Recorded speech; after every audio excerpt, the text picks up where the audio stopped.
கிறிஸ்துவுக்குள் பிரியமானவர்களே, கர்த்தரும் இரட்சகருமாய் இயேசுவின் ஈடிய நாமத்தினாலே உங்கள் யாவரையும் வாழ்த்துகிறேன். தேவனருளிய அப்பம் மினிஸ்ட்ரி சேனல் மூலியமாக உங்களோடு சந்திப்பதில் மிகுந்த மகிழ்ச்சி அடைகிறேன்.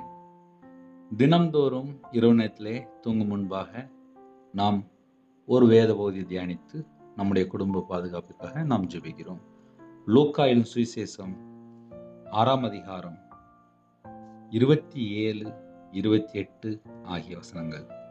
எனக்கு செவி கொடுக்கிற உங்களுக்கு நான் சொல்கிறேன், உங்கள் சத்துருக்களை சிநேகியுங்கள், உங்களை பகைக்கிறவர்களுக்கு நன்மை செய்யுங்கள், உங்களை சபிக்கிறவர்களை ஆசீர்வதியுங்கள், உங்களை நிந்திக்கிறவர்களுக்காக ஜெபம் பண்ணுங்கள். ஹல்லேலூயா. கிறிஸ்துவுக்குள் பிரியமானவர்களே, ஒரு குடும்பம் ஆசீர்வாதமாக மாற வேண்டும் என்றால் இந்த 2 வசனம் முக்கியமான வசனம். உங்கள் சத்துருக்களை சிநேகியுங்கள். இது யார்கிட்ட சொல்றாரு? எனக்கு செவி கொடுக்கிற உங்களுக்கு நான் சொல்கிறேன் என்று கர்த்தர் சொல்கிறார். இயேசு கிறிஸ்துவ யாரெல்லாம் பிடிக்கும் அப்படின்னு சொல்லி இந்த இரவு நேரத்தில் இணைந்திருக்கிறீங்களோ, உங்களுக்கு கர்த்தர் சொல்கிறார். எனக்கு செவி கொடுக்கிற உங்களுக்கு, அந்த வேர்டை நீங்க நல்லா கவனிக்கணும். உங்களுக்கு. அப்போ இரவு நேரத்தில் நம்ம என்ன யோசிக்கணும் அப்படின்னா, உங்க கூட கர்த்தர் பேசுகிறார், உங்களுக்கு நான் சொல்லுகிறேன்.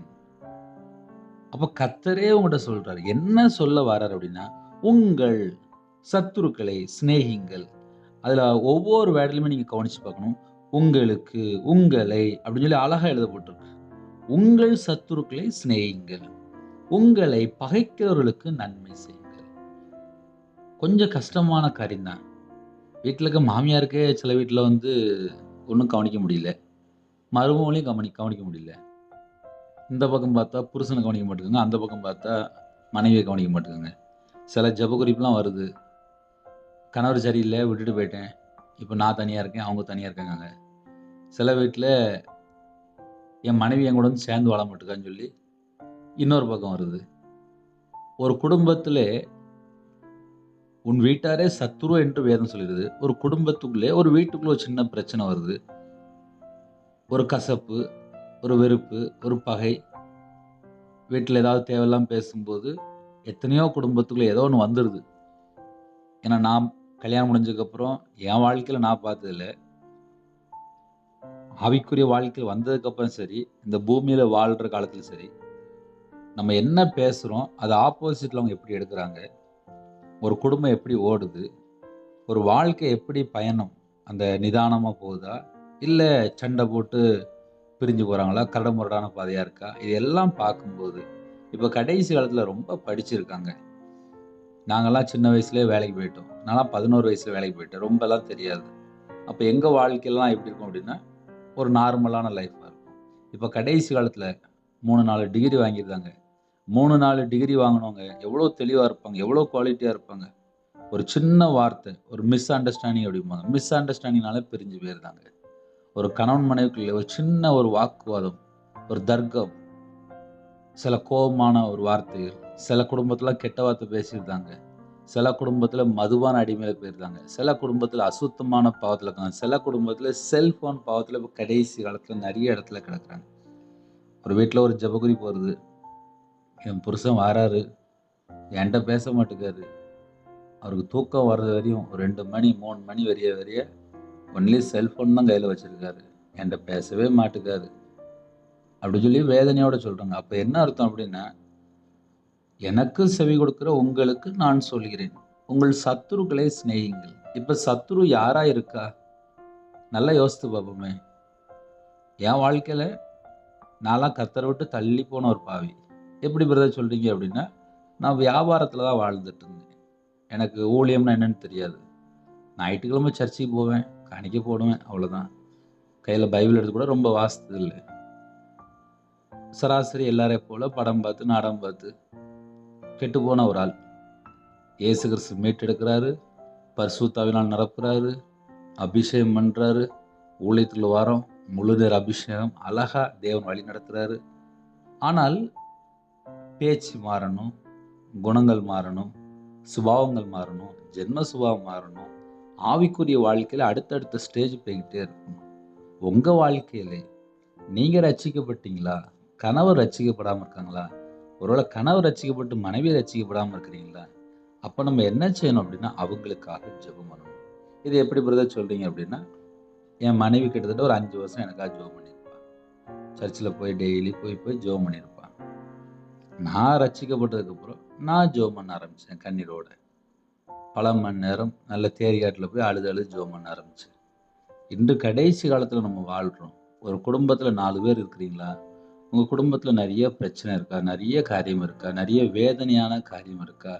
அது ஒருவேளை கடன் பிரச்சனையாக இருக்கலாம். இல்லை குடும்பத்துக்குள்ளே யாராவது ஒருத்தங்க மட்டும் ரட்சிக்கப்பட்டிருப்பாங்க. இல்லைன்னா யாராவது ஒருத்தங்க மட்டும் பின்தங்கின நிலைமையில் இருப்பாங்க. இல்லை விக்கிர வழிபாடில் இருப்பாங்க. பல சூழ்நிலை இணைந்திருப்பீங்க. எனக்கு செவி கொடுக்கிற உங்களுக்கு நான் சொல்லுகிறேன், உங்கள் சத்துருக்களை சிநேகிங்கள். வீட்டார் தான் சத்துருன்னு சொல்லி அழகாக எழுதப்பட்டிருக்கு. சத்துரு எங்கே வாரான்னா வீட்டுக்குள்ளே வந்துருதான். என் வாழ்க்கையில் நான் ரியலாக பார்த்துருக்கேன். ஒரு மனுஷன் கர்த்தருடைய வார்த்தை விட்டு விலகியாச்சுனாலே துன்மார்க்கர் என்று எழுதப்பட்டிருக்கு. கர்த்தருடைய வார்த்தை விட்டு விலகினாலே போதும். அதுக்கப்புறம் அவங்களுடைய வாழ்க்கையில் பல காரியத்தில் தடுமாற்றம், அவிசுவாசமான காரியங்கள், எத்தனை காரியங்கள் இருக்கு. ஒரு மனுஷன் ஸ்பிரிச்சுவலாக இருக்கும்போது அவங்க தேவ சித்தத்துக்குள்ள நடந்து போயிட்டு இருப்பாங்க. சராசரி ஒரு மனுஷன் வாழும்போது நாளைக்கு என்ன நடக்கும் தெரியாது, பயப்படுவாங்க. நிறைய காரியங்கள் உண்டு. சில குடும்பத்தில் தற்கொலை எண்ணங்கள். நான் யாருக்கா வாழணும், என்னையால் முடியல, என்னையால் அவ்வளோதான், லைஃப் போயிட்டு அப்படிம்பாங்க. நைட் நேரத்தில் உங்கள் குடும்பத்தில் யாரெல்லாம் இருக்கிறாங்க, எந்தெந்த காரியத்துக்காக நீங்கள் ஜெபிக்கணும் அப்படின்னு சொல்லி பார்க்கும்போது, உங்கள் சத்துருக்களை சிநேகிங்கள். ஒருத்தன் கஷ்டப்பட்டு உடஞ்சி போய் சாக போகிற நிலைமையில் இருக்கிறான்னா அந்த குடும்பத்தில் அட்லீஸ்ட் ஃபோன் பண்ணியாவது நீங்கள் பேசுங்க. சத்துருக்களை சிநேகிங்கள் என்று எழுதப்பட்டிருக்கு. ஏன்னா இப்போ நிறைய குடும்பத்தில் அன்பு கூற தான் முடியல. ஒரு 10,000 ரூபா கேட்டால் கூட கொடுத்துருவாங்க. ஆனால் அன்பு கூற முடியல. இதுதான் கடைசி காலம். ஏன்னா அன்பு கூறது தான் பைபிளில் எல்லாத்துலேயும் பார்க்கும்போது அன்பு கூறுறது தான் பெருசு. தேவன் அன்பாகவே இருக்கிறார். அன்பு கூறும்போது தேவன் நமக்குள்ள வாசம் பண்ணுகிறார். அதனால் ஒரு முழு பைபிள் ஃபுல்லாக வாசித்து பார்க்கும்போது அன்பு கூர்ந்தால் தான் சத்துரை துரத்த முடியும்.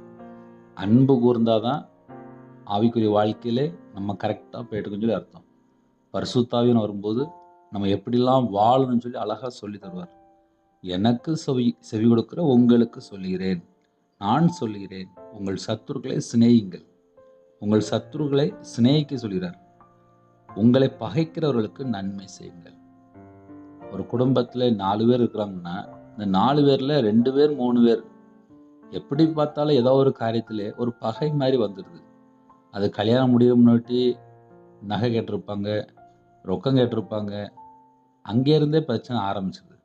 கல்யாணம் முடிஞ்சதுக்கப்புறம் மருமக மாமியார் வார்த்தையே உங்களுக்கே தெரியும், மருமக மாமியார் வார்த்தையே உங்களுக்கே தெரியும். அப்போ ஒரு குடும்பத்துக்குள்ளே மாற்றி மாற்றி ஒரு பிரச்சனை வரும்போது அந்த வீட்டுக்குள்ள பார்த்தா பகையாக மாறிடுது. உங்களை பகைக்கிறவர்களுக்கு நன்மை செய்யுங்கள். பகைக்கிறவர்களுக்கு, அந்த வேடை நீங்கள் நல்லா கவனிக்கணும். பகைக்கிறவர்களுக்கு நன்மை செய்யுங்கள். ஒரு வீட்டில் திருமணம் முடிஞ்சது, மாமியார் கவனிக்க முடியல, தனியாக போகணும் அப்படின்னாங்க. கணவர் தனியாக போக மாட்டேன் அப்படின்னாரு. அந்த குடும்பம் லாஸ்ட்டு பிரிஞ்சு போய் டைவர்ஸ் ஆகி முடிஞ்சிட்டு. ஒரு குடும்பத்தில் என்ன பிரச்சனை நடக்கு அப்படின்னா யாருடைய வார்த்தையும் கேட்க மாட்டேங்காங்க. அப்போ பிரிஞ்சு போக சொல்றீங்களா? அப்படி கிடையாது. ஒரு குடும்பத்தில் ஒரு வயசாயிட்டு ஒரு தாயார் இருக்காங்க அப்படின்னா இந்த தாயாரை கவனிக்கிறதுக்கு ஒரு நல்ல மருமகளை தான் மட்டும்தான் முடியும். இன்னைக்கு நல்ல மருமகளை கொஞ்சம் பார்க்க கொஞ்சம் கஷ்டமா இருக்கு, நல்ல மாமியார் பார்க்க கொஞ்சம் கஷ்டமா தான் இருக்கு. ஏன்னா எல்லா குடும்பத்திலுமே சின்ன சின்ன பேச்சில் சண்டை போடுறாங்க. அதன் மூலியமா அந்த குடும்பத்துக்குள்ளே பல ஆபத்துகள் வருது. உங்களை பகைக்கிறவர்களுக்கு நன்மை செய்யுங்கள் என்று எழுதப்பட்டிருக்கு.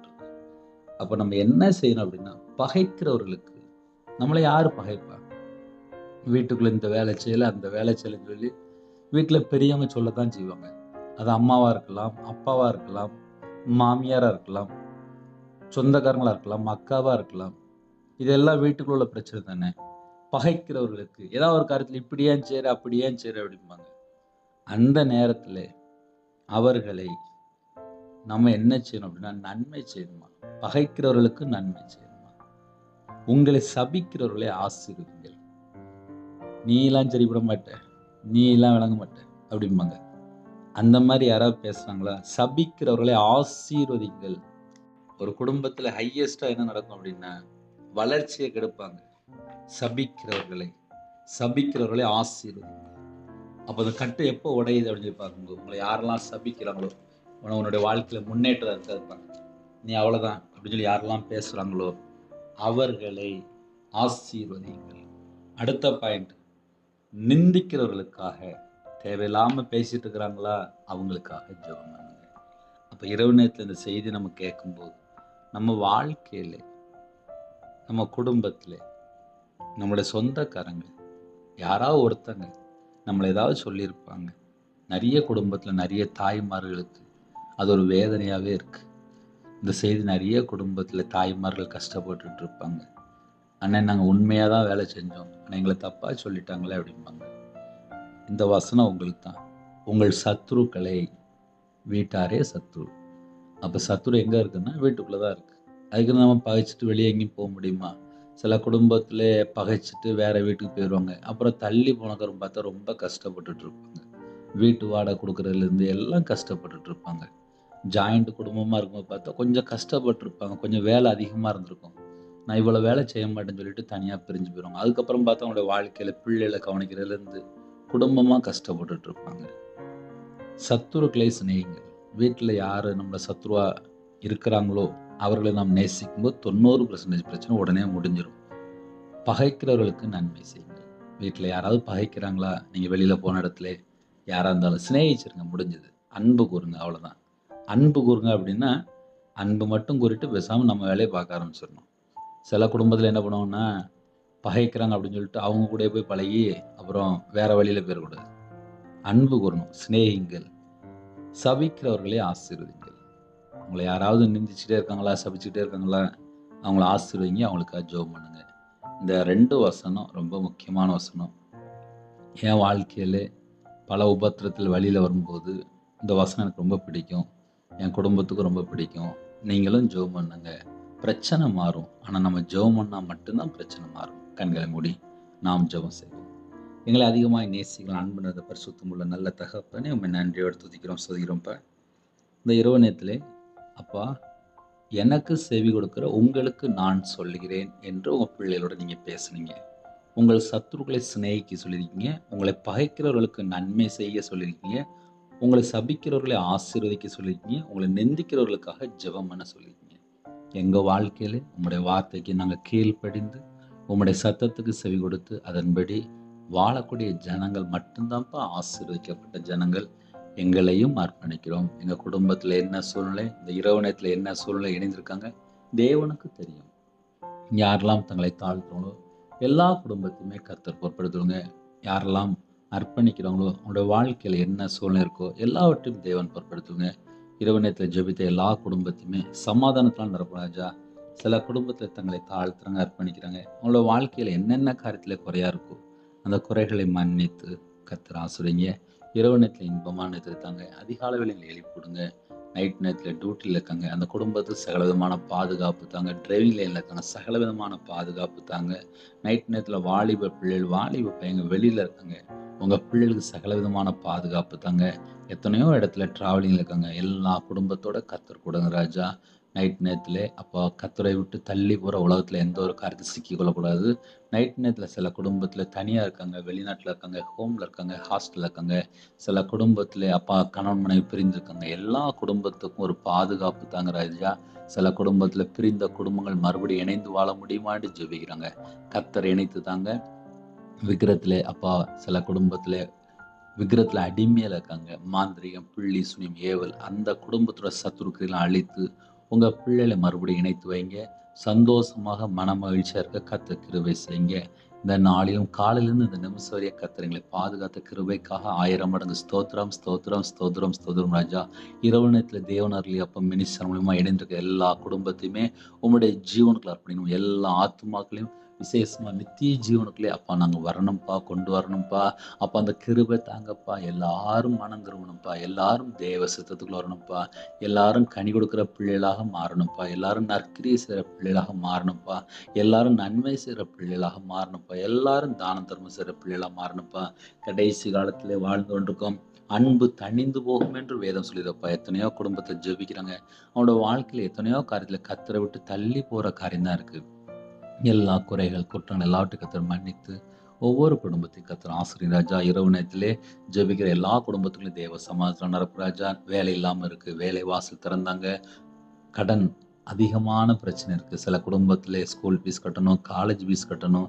இந்த மாசத்துல அப்பா பணம் இவ்வளோ தேவை இருக்கு. நெறைய குடும்பத்துல வாங்குனா கொடுக்க முடியாம இருக்காங்க. சில குடும்பத்துல இனிமேல் நான் யாருக்காக வாழணும்? தற்கொலை எண்ணங்கள், மரண பயம். அந்த குடும்பத்த கர்த்தர் மாற்றி சகல விதமான காரியத்திலயும் ஆசீர்வதிங்க. சில குடும்பத்துல கர்ப்பத்துவலி இல்லாம இருக்கு. மாசமா இருக்காங்க. தாயும் பிள்ளையுமா ஜெபிக்கிறாங்க. எந்த குடும்பத்துல கர்ப்பத்துவலி இல்லாம இருக்கோ, அந்த குடும்பத்தை கர்த்தர் ஆசீர்வதித்து, அந்த குடும்பத்தை அப்பா சாட்சி சொல்ல கர்த்தர் கிருபை செய்யுங்கப்பா. கர்த்தர் கிருபை செய்யுங்கப்பா. கர்த்தர் கிருபை செய்யுங்கப்பா. சில குடும்பத்திலே கணவன் மனைவிக்குள்ள ஐக்கியம் இல்லை. அப்பா சந்தேகம் அடிக்கிறாங்க. அந்த குடும்பத்தை மறுபடியுமா இணைத்து வைங்கப்பா. மறுபடியுமா இணைத்து வைங்க. நைட் நேரத்துல ஜெபிக்கிறாங்க. எல்லா குடும்பமும் ரட்சிக்கப்படணும். அதிகாலையில் உம்முடைய பாதவில்லை கண் விழிக்க கதை கிருபை செய்யுங்க ராஜா. எங்க வீடு முழுதும் இயேசு கிறிஸ்து ரத்தத்திலே விட்டும் உருவினப்பட்டத்தோட தேவ தூதர்கள் உலாவி கொண்டு ராஜா. யாரெல்லாம் தங்களை தாழ்த்தினோ எல்லா குடும்பத்தோட கர்த்தர் கூட இருங்க. உமக்கு பிரியமானபடி நாங்கள் வாழ வேண்டும். சிறு பிள்ளைகள் முதல் கொண்டு முதியோர் வரை எல்லா குடும்பத்தையுமே கர்த்தர் ஆசீர்வதிங்க. யாரெல்லாம் தங்களை தாழ்த்தினோ எல்லா குடும்பத்தையுமே கர்த்தர் பொறுப்படுத்துங்க. உமக்கு பிரியமானபடி நாங்கள் வாழ வேண்டும். எங்களோட ஆவி, ஆத்மா, சரீரம், சிந்தனை, நினைவு எல்லாம் உம்முடைய ஜீவனுக்களே தாழ்த்திடும் ராஜா. எந்த குடும்பத்தில் தங்களை தாழ்த்துறோங்களோ அந்த எல்லா குடும்பத்தையுமே கர்த்தரே ஆசீர்வதிங்க. உமக்கு பிரியமானபடி நாங்கள் வாழணும். எங்களுடைய வாழ்க்கையிலே கர்த்தரை விட்டு தள்ளி போகிற எந்த ஒரு காரியமும் எங்களுக்கு வேண்டாம்ப்பா. மீதியான வேலை நீங்கள் பொறுப்படுத்துங்க. எல்லா தேசத்திலும் ஜெபிக்கிறாங்க. எல்லா தேசத்துல ஜனங்களையும் கர்த்தர் பொறுப்படுத்துங்க. வெளிநாட்டில் இருக்காங்க. அவங்க இருக்கிற இடத்துல நிறைய பாதுகாப்பு தாங்க ராஜா. அவங்க பிள்ளைகளுக்கு சகல விதமான வாசல் திறந்தாங்க. எந்த நாட்டுக்குள்ளே ஜெபிக்கிறாங்களோ அவங்களுடைய சூழ்நிலை என் தேவன் மட்டும்தான் அறிவிங்க. எல்லா உபத்திரத்தையெல்லாம் மாற்றி கர்த்தர் ஆசீர்வதிங்க. தேவனர்லயே அப்போ மினிஸ்டர்ல ஆசீர்வதித்தாங்க ராஜா. இன்னுமாக உம்முடைய வார்த்தைக்கு நாங்கள் கீழ்ப்படிந்து செவி கொடுத்து வாழ எங்களுக்கு கர்த்தர் உதவி செய்யுங்க. இரவு நேரத்தில் ஜெபித்த எல்லா குடும்பத்தோட கர்த்தர் பேசின கிருபைக்காக நன்றி ராஜா.